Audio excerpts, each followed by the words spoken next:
सबसे पहले बात करेंगे उन तस्वीरों की जो राहुल गांधी के नंदियाल से आई, रोम से आए उस वीडियो की जो आज पूरी दुनिया में जबरदस्त ट्रेंड कर रहा है। इटली का वो वीडियो जिसे देखकर दुनिया भर के नेताओं के चेहरे पर मुस्कान आ गई, लेकिन हमारे यहां राहुल गांधी इस वीडियो को देखकर गुस्से से लाल पीले हो गए। प्रधानमंत्री नरेंद्र मोदी ने आज डिप्लोमेसी का एक नया रूप दिखाया। डिप्लोमेसी के परंपरागत रूटीन तरीके को छोड़कर इसे चॉकलेटी बना दिया। मोदी ने इटली के प्राइम मिनिस्टर जॉर्जिया मेलोनी को मेलोडी टॉफी का पैकेट गिफ्ट किया और इसका वीडियो सोशल मीडिया पर मेलोडी के कैप्शन के साथ पोस्ट कर दिया। इसके बाद डिप्लोमेसी की बात तो पीछे छूट गई। पूरी दुनिया में मोदी और मेलोनी की दोस्ती और मोदी के मेलोडी गिफ्ट की चर्चा शुरू हो गई। ये ट्रेंड करने लगा। मोदी की मीठी मीठी गिफ्ट का हमारे देश की राजनीति पर कैसा कड़वा असर हुआ, मेलोडी बनाने वाली कंपनी को इसका क्या फायदा हुआ, और इटली के प्राइम मिनिस्टर मेलोनी ने मोदी के गिफ्ट पर क्या कमेंट किया, मोदी को रोम में कहां कहां घुमाया, क्या क्या दिखाया, मोदी ने रोम और काशी की तुलना कैसे की, और राहुल गांधी को इटली से आई ये तस्वीरें कैसी लगी, उन्होंने मोदी को गद्दार क्यों कहा, ये सब आपको बताऊंगा आज की बात में। लेकिन शुरुआत करते हैं उन तस्वीरों से जिसकी बात आज दुनिया भर में सबकी जुबान पर है। Prime Minister Modi brought us a gift, a very, very good toffee. Melody. Prime Minister Modi brought us a gift, a very, very good toffee. Melody. छोटा सा ये वीडियो प्रधानमंत्री मोदी ने इंस्टाग्राम पर पोस्ट किया था। 11 सेकंड के इस वीडियो ने सोशल मीडिया पर व्यूज और लाइक्स के पुराने रिकॉर्ड तोड़ दिए, नए कीर्तिमान बना दिए। इंस्टाग्राम पर इस वीडियो को 13 करोड़ से ज्यादा व्यूज और 74 लाख से ज्यादा लाइक्स मिल चुके हैं। प्रधानमंत्री नरेंद्र मोदी और इटली के प्राइम मिनिस्टर जॉर्जिया मेलोनी के इस छोटे से वीडियो ने डिप्लोमेसी को रीडिफाइन कर दिया, भारत की सॉफ्ट पावर को वर्ल्ड में सुपरस्टार बना दिया। असल में प्रधानमंत्री मोदी और इटली के प्राइम मिनिस्टर जॉर्जिया मेलोनी की आपसी अंडरस्टैंडिंग और दोस्ती को देखते हुए सोशल मीडिया पर दोनों के नाम को मिलाकर मेलोडी लिखा जाता है और ये कई साल से हो रहा है। मेलोडी हैशटैग कई बार सोशल मीडिया पर टॉप ट्रेंड करता है। चूंकि prime minister Modi tech savvy हैं, सोशल मीडिया और डिजिटल ट्रेंड्स को बड़ी अच्छी तरह समझते हैं, यूथ से कनेक्टेड रहते हैं और अनकन्वेंशनल लीडर हैं, इसलिए उन्होंने सोशल मीडिया के इस मेलोडी हैशटैग को खुद ही आगे बढ़ा दिया। प्रधानमंत्री ने इटली के प्राइम मिनिस्टर को made in India toffee melody gift की और इसका वीडियो अपने इंस्टाग्राम पर शेयर कर दिया। फिर क्या था, जेनजी की जुबान में कहें तो इस वीडियो ने इंटरनेट ब्रेक कर दिया। दोनों प्राइम मिनिस्टर्स का यह वीडियो इंटरेस्टिंग भी है और इनफॉर्मल डिप्लोमेसी का एक बेहतरीन एग्जाम्पल भी। Prime Minister Modi brought us a gift, a very, very good toffee. Melody. प्रधानमंत्री मोदी ने प्राइम मिनिस्टर मेलोनी की लीडरशिप को एक्सेप्शनल बताया। मेलोनी को इंडिया और यूरोपियन यूनियन का ट्रेड डील कराने में मदद के लिए थैंक यू भी कहा और मोदी ने कहा कि प्राइम मिनिस्टर मेलोनी के दौर में भारत और इटली के रिश्ते तेजी से आगे बढ़े हैं। पिछले लगभग 3.5 वर्षों में मुझे कई बार प्राइम मिनिस्टर मेलोनी से मिलने का अवसर मिला है। यह भारत और इटली के बीच करीबी सहयोग और सामंजस्य को दर्शाता है। उनके नेतृत्व में हमारे संबंधों को नई गति, नई दिशा और नया आत्मविश्वास मिला है। जवाब में मेलोनी ने भी मोदी की खूब तारीफ की। मेलोनी ने कहा कि उन्होंने मोदी से मेहनत करना सीखा है, मेहनत से ही सफलता मिलती है। Parishram chi s'affalta, chi cungie. Hope I did it, I don't know. Che significa il duro lavoro è la chiave del successo. Ecco, noi siamo abituati a costruire così le nostre. Prime minister Modi और prime minister Giorgia Meloni की chemistry की चर्चा पूरी दुनिया में पहले भी होती रही है। मेलोनी 2022 में इटली के प्राइम मिनिस्टर बनी। उसके बाद से मोदी और मेलोनी की 7 बार मुलाकात हो चुकी है और जब जब ये दोनों नेता मिलते हैं तो सोशल मीडिया पर छा जाते हैं, ट्रेंड करते हैं और इस बार भी ऐसा ही हुआ। मेलोनी ने रोम के मशहूर विला डोरिया पैम्फली में मोदी का स्वागत किया। 17वीं शताब्दी में बना यह विला रोम के सबसे बड़े पब्लिक लैंडस्केप पार्क में बना है और पुराने रोम शहर की ऐतिहासिक इमारत है। विला डोरिया में डिनर के बाद जॉर्जिया मेलोनी और प्राइम मिनिस्टर मोदी एक कार में रोम शहर देखने निकले। मेलोनी ने मोदी को रोम की विरासत और हिस्ट्री के बारे में बताया। एंशिएंट रोम का एम्पी थिएटर, कोलोजियम दिखाया। कोलोजियम को लगभग 2000 साल पहले रोमन एम्परर्स ने बनवाया था। यह रोमन एम्पायर का सबसे बड़ा स्टेडियम था। यहां एक साथ 80,000 लोग बैठ सकते थे। कोलोजियम में ग्लैडिएटर कॉम्बैट, जंगली जानवरों की लड़ाई, सेनाओं के बीच युद्ध को स्टेज किया जाता था। कोलोजियम में एंशिएंट रोमन एम्पायर के लोग नाटकों का भी लुत्फ लिया करते थे। जॉर्जिया मेलोनी और प्रधानमंत्री मोदी ने कोलोजियम में लगभग आधे घंटे का वक्त बिताया। आज बायलैटरल बातचीत के बाद प्रधानमंत्री मोदी ने रोम की हिस्ट्री और कल्चर की खूब तारीफ की। उन्होंने कहा कि इटालियन और संस्कृत लैंग्वेज एक ही प्राचीन भाषा से निकली हैं। दोनों देशों की इसी साझा कल्चर को अगले साल कल्चरल फेस्टिवल में सेलिब्रेट किया जाएगा। रोम को विश्व में इटर्नल सिटी के रूप में जाना जाता है। भारत में मेरी लोकसभा कॉन्स्टिट्यूंसी काशी, उसको भी अनादि और शाश्वत नगर माना जाता है। जब दो सभ्यताएं मिलती हैं तो बातचीत केवल एजेंडा तक सीमित नहीं होती। इसमें इतिहास की गहराई, भविष्य की दृष्टि और मित्रता की सहजता तीनों साथ दिखाई देते हैं। फ्रेंड्स, हमारे ऐतिहासिक, सांस्कृतिक और पीपल टू पीपल संबंधों की झलक दोनों देशों में कदम कदम पर दिखाई देती है।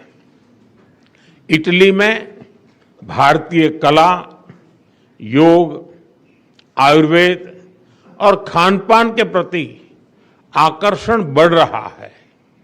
संस्कृत और लैटिन जैसी प्राचीन भाषाएं एक ही भाषा परिवार से आती हैं। यह दर्शाता है कि हमारा रिश्ता केवल डिप्लोमेसी का नहीं, साझी धरोहर का है। अगले वर्ष भारत और इटली के संबंधों की 80वीं एनिवर्सरी के उपलक्ष्य में ईयर ऑफ कल्चर मनाया जाएगा। इससे हमारे सांस्कृतिक संबंधों को और ताकत मिलेगी। मैं आपको एक और इंटरेस्टिंग बात बताता हूं। जैसे ही मोदी के मेलोडी टॉफी गिफ्ट करने का वीडियो प्रधानमंत्री ने पोस्ट किया तो हमारे देश में लोग धड़ाधड़ मेलोडी टॉफी के पैकेट खरीदने लगे। फिर यह ट्रेंड दुनिया भर में हो गया।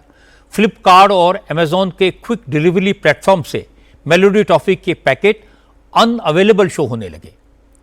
शेयर मार्केट में भी लोग टॉफी बनाने वाली कंपनी पार्ले के शेयर खरीदने लगे। पार्ले इंडस्ट्रीज के शेयर 5% से ज्यादा बढ़ गए। अपर सर्किट लगाना पड़ा। लेकिन मजे की बात यह कि जिस पार्ले इंडस्ट्रीज के शेयर में इतनी तेजी आई, उसका मेलोडी टॉफी से कोई लेना देना नहीं है, कोई रिलेशन नहीं है। ये पार्ले इंडस्ट्रीज तो इंफ्रास्ट्रक्चर और रियल एस्टेट कंपनी है। मेलोडी टॉफी बनाने वाली कंपनी का नाम पार्ले प्रोडक्ट्स तो है, लेकिन यह कंपनी शेयर मार्केट में लिस्टेड नहीं है। इस मौके का फायदा कॉमर्स मिनिस्टर पीयूष गोयल ने भी उठा लिया। पीयूष गोयल ने बताया कि पिछले 12 साल में मेड इंडिया टॉफीज का एक्सपोर्ट 166% बढ़ गया है। पीयूष गोयल ने बताया कि 2013-14 में जब कांग्रेस की सरकार थी, उस वक्त भारत से सिर्फ 50 करोड़ की टॉफी एक्सपोर्ट होती थी, लेकिन अब भारत 132 करोड़ रुपए की टॉफी दुनिया के तमाम देशों को एक्सपोर्ट करता है। लेकिन मोदी और मेलोनी का ये वीडियो, पीयूष गोयल की बातें राहुल गांधी को बिल्कुल अच्छी नहीं लगी। राहुल नाराज हो गए। अमेठी में उन्होंने कहा कि यहां देश में हाहाकार मचा हुआ है, महंगाई बढ़ रही है, और वहां इटली में मोदी मेलोनी को टॉफी खिला रहे हैं। क्या बात है। पता नहीं आपने आज मोदी जी का वीडियो देखा नहीं देखा? देखा? व्हाट्सएप यूनिवर्सिटी वालों ने देखा? रील बनाई है, हिंदुस्तान के प्रधानमंत्री इटली के प्रधानमंत्री को, मेलोनी को मेलोडी टॉफी दिए हैं। इटली जाने से पहले, मेलोनी जी से मिलने से पहले उन्होंने हिंदुस्तान से कहा कि देखो आर्थिक तूफान आ रहा है, कम पेट्रोल का प्रयोग करो, सोना मत खरीदो, इलेक्ट्रिक गाड़ी खरीदो और विदेश में दौरा मत करो। और फिर उसी के एक दिन बाद 3-4 हजार करोड़ रुपए के हवाई जहाज में नरेंद्र मोदी घुसे, इटली की ओर गए, जेब में टॉफी ले गए और वहां की प्राइम मिनिस्टर को उन्होंने मेलोडी टॉफी खिलाई। अब देखिए ये क्या देश की जनता के साथ क्या खिलवाड़ हो रहा है। राहुल गांधी का अंदाज बता रहा है कि रोम से आई मोदी और मेलोनी की तस्वीरें उनको कितनी बुरी लगी। इतनी बुरी लगी कि उन्होंने रायबरेली में मोदी को ऐसा कोसा जैसा उन्होंने पहले कभी नहीं कोसा। राहुल ने लोगों से कहा कि मोदी देश के लोगों से कहते हैं ईंधन बचाओ, फॉरेन ट्रिप के चक्कर में मत पड़ो, लेकिन खुद विदेश में घूम रहे हैं। राहुल ने लोगों से कहा कि समझ जाओ भयंकर महंगाई आने वाली है, मोदी के भरोसे मत रहना, क्योंकि अब जनता परेशान होगी तो मोदी टीवी पर आएंगे, रोएंगे और कहेंगे उनकी इसमें कोई गलती नहीं। नरेंद्र मोदी ने हिंदुस्तान के आर्थिक सिस्टम को बेच दिया है। फिर से बोलता हूं, नरेंद्र मोदी ने हिंदुस्तान के आर्थिक सिस्टम को बेच दिया है। उसने अडानी को, अंबानी को और अमेरिका को हिंदुस्तान का आर्थिक सिस्टम पकड़ा दिया है। अब आर्थिक तूफान आ रहा है और नरेंद्र मोदी और हिंदुस्तान की सरकार आपको नहीं बचा पाई। और आप याद रखना, नरेंद्र मोदी कहेगा, आपसे कहेगा, रोएगा, जैसे कोविड के समय रोया था, जैसे नोटबंदी के समय रोया था, रोएगा और कहेगा मेरी गलती नहीं है। देख लेना, 1 महीने के अंदर टीवी में आएगा नरेंद्र मोदी, रोएगा, हाथ जोड़ेगा, जैसे नोटबंदी ने कहा था मुझे लटका देना फांसी से। नोटबंदी उसने की, आपसे पैसा उसने छीना, आपके घर से पैसा उसने छीना और फिर आके हाथ जोड़ दिए और कहा कि मुझे लटका देना फांसी पे अगर काला धन नहीं खत्म हुआ। काला धन खत्म हुआ?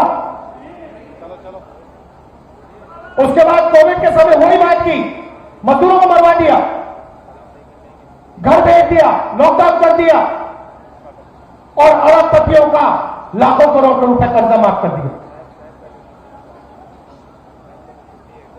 और फिर से करने वाला है। राहुल गांधी पिछले 12 साल से इसी तरह की बातें कर रहे हैं। कभी कहते हैं कि लोग मोदी को डंडे से मारेंगे, कभी कहते हैं चौकीदार चोर है। लेकिन आज राहुल गांधी ने रायबरेली और अमेठी में 2 पब्लिक मीटिंग्स की, दोनों रैलियों में करीब 40-40 मिनट तक बोले, संविधान की लाल किताब बार बार लहराई और फिर वही पुराने आरोप लगाए कि मोदी ने देश बेच दिया, सारा पैसा अडानी अंबानी को दे दिया। और यहाँ तक तो ठीक था, लेकिन ये पहले भी कह चुके हैं। लेकिन इसके बाद राहुल गांधी थोड़े से बहक गए और उन्होंने प्रधानमंत्री को और गृह मंत्री को, नरेंद्र मोदी को और अमित शाह को गद्दार कह दिया।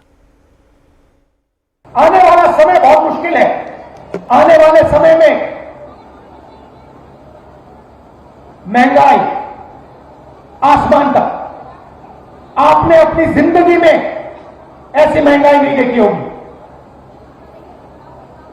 फिर से दोहराता हूं, जो आने वाला है 3 3-4 महीने में ऐसी महंगाई आपने अपनी जिंदगी में नहीं देखी होगी। दूसरी चीज, खाद, किसानों को खाद नहीं मिलने वाला है। तीसरी चीज, गैस का सप्लाई खत्म होने जा रहा है। केरोसिन, सारा का सारा बंद होने जा रहा है। अब पूरा का पूरा झटका किसानों को लगने वाला है, युवाओं को लगने वाला है, मजदूरों को लगने वाला है, माताओं बहनों को लगने वाला है। और नरेंद्र मोदी क्या कहता है? कहता है विदेश मत जाओ, और फिर अपने जहाज तोड़ के विदेश चला जाता है। तो आप घर जाओगे, जब ये आरएसएस के कार्यकर्ता आपके सामने आएंगे, नरेंद्र मोदी की बात करेंगे, अमित शाह की बात करेंगे, उनसे आप सामने उनको कहो कि आपका प्रधानमंत्री गद्दार है, आपका होम मिनिस्टर गद्दार है, आपका संगठन गद्दार है। राहुल के इस बयान की हर किसी ने निंदा की। बीजेपी के नेताओं ने तो सख्त नाराजगी जताई। बीजेपी अध्यक्ष नितिन नवीन से लेकर योगी आदित्यनाथ, देवेंद्र फडणवीस, शुभेंदु अधिकारी, सम्राट चौधरी, पुष्कर धामी तक तमाम मुख्यमंत्रियों ने राहुल गांधी के बयान को देश की जनता का अपमान करार दिया। नितिन नवीन ने तो कहा कि राहुल गांधी के इसी व्यवहार के कारण कांग्रेस गर्त में पहुंच गई है, लेकिन राहुल पुरानी गलतियों से सीखने को तैयार नहीं है, इसलिए अब कांग्रेस को और डूबने से कोई नहीं बचा सकता। राहुल गांधी जी का आज का बयान बहुत ही दुर्भाग्यपूर्ण है और कहीं ना कहीं उनकी अराजकतावादी मानसिकता को दिखाता है। किस प्रकार से आप शब्दों का प्रयोग करते हैं, जिन शब्दों का आप प्रयोग कर रहे हैं, क्या नक्सलवाद खत्म करना गद्दारी है? क्या इस देश की जमीन को सुरक्षित रखना गद्दारी है? क्या इस देश के तिरंगे का सम्मान पूरे विश्व में बढ़ाना गद्दारी है? अगर ऐसे शब्दों का प्रयोग करते हैं तो मुझे समझ में नहीं आता कि आपके पूर्वजों ने, आपके कांग्रेस के पुराने नेताओं ने जिस प्रकार से यहाँ के सैनिकों के सर काट दिए जाते थे, आप मौन बैठते थे, लेकिन आज भारतीय सेना को सम्मान के साथ, स्वाभिमान के साथ काम करने का जो मौका मिला है वो यशस्वी प्रधानमंत्री नरेंद्र मोदी के नेतृत्व में मिला है। और मैं मानता हूं कि भारतीय राजनीति के आप राहु हैं जो कहीं न कहीं पूरे तरह से देश की राजनीति की वातावरण को गंदा और दूषित करते हैं। आपने केवल नरेंद्र मोदी का ही अपमान नहीं, आपने देश की 140 करोड़ जनता का अपमान किया है। लेकिन शायद आप पुरानी चीजों से सबक नहीं सीखते हैं। देश की जनता ने जब आपने आदरणीय नरेंद्र मोदी जी का अपमान किया है, तब इस देश की जनता ने नरेंद्र मोदी को जीत दिया है। देश की जनता ने जीत का माला नरेंद्र मोदी को पहनाने का काम किया है। तो आने वाले समय में भी आपको इस बयानों के लिए, दुर्भाग्यपूर्ण बयानों के लिए निश्चित रूप से बड़ी कीमत चुकानी पड़ेगी। मोदी और मेलानी के वीडियो से, रोम से आई तस्वीरों से जो खुशनुमा माहौल बना था, उसमें बहुत कड़वाहट छा गई। योगी आदित्यनाथ ने को तो ये कह दिया कि प्रधानमंत्री और गृह मंत्री के बारे में राहुल का बयान कांग्रेस की नेगेटिव पॉलिटिक्स और मोदी के प्रति नफरत का सबूत है। इस तरह के घटिया बयान के लिए राहुल गांधी को देश से माफी मांगनी चाहिए। केंद्रीय मंत्री गिरिराज सिंह ने राहुल को उन्हीं की भाषा में जवाब दिया। गिरिराज सिंह ने कहा कि राहुल गांधी पगला गए हैं, कांग्रेस के नेता उन्हें मेंटल हॉस्पिटल ले जाएं, क्योंकि विपक्ष के नेता की घटिया बयानबाजी से बदनामी पूरे देश की होती है। देखिए, दुर्भाग्य है देश का कि राहुल गांधी जैसा फ्रस्ट्रेटेड आदमी, दिमागी दिवालियेपन वाला आदमी, क्योंकि कोई एलओपी ऐसी भाषा का प्रयोग नहीं करता, जो घटिया शब्द का प्रयोग कर रहा हो। ये मोदी जी को गाली गद्दार नहीं कहा, अमित भाई को गद्दार नहीं कहा, ये देश को गाली दिया है। प्रॉब्लम है सत्ता ना मिलना, फ्रस्ट्रेशन। आज पूरे दुनिया में ये गाली देते रहे, लेकिन पूरी दुनिया में नरेंद्र मोदी का रेटिंग देखिए, 71% है। इनका रेटिंग तो कहीं होगा नहीं। इनके नानी घर में भी है, पता नहीं अब नानी घर बदल गया है कि इटली है, मैं नहीं जानता, लेकिन नानी घर में है। ये चोर चोरी के खिलाफ बोल रहा है। ये गृह युद्ध कराना चाहते हैं, लेकिन मोदी जी दिलों में बसे हुए हैं। हमने देखा है कि राहुल गांधी को मोदी की लोकप्रियता बिल्कुल बर्दाश्त नहीं होती। वो तो उनका नाम सुनकर ही भड़क जाते हैं, और ये कोई नई बात नहीं है। वो माफ़ी भी नहीं मांगेंगे, ये सब जानते हैं। उन्होंने कह भी दिया बाद में कि मैं माफ़ी नहीं मांगूंगा। लेकिन राहुल गांधी के बयान को शरद पवार जैसे सीनियर लीडर से थोड़ी सी सियासत और मर्यादा सीखनी चाहिए। शरद पवार भी इंडिया अलायंस का हिस्सा है, मोदी के विरोधी हैं और घोर विरोधी हैं। आज शरद पवार ने कहा कि वैचारिक मतभेद अपनी जगह हैं, लेकिन देश की प्रतिष्ठा अपनी जगह है। शरद पवार ने कहा कई मुद्दों पर उनके मोदी के साथ डिफरेंसेस हैं, लेकिन यह नहीं भूलना चाहिए कि मोदी जिस तरह दुनिया भर में भारत का नाम रोशन कर रहे हैं, देश की साख को बढ़ा रहे हैं, वो काबिले तारीफ है। नरेंद्र मोदी निःशस्त्र प्रधानमंत्री है। कई राष्ट्रीय विचार रक्षा संबंधी आंशिक चिंतित भूमिका। मोदी ने मेलानी को टॉफी क्या दे दी, राहुल का पारा आसमान पर चढ़ गया। वो यहाँ इतनी गर्मी में पड़े हैं और वहाँ मोदी मेलानी के साथ अपनी तस्वीरें पोस्ट कर रहे हैं।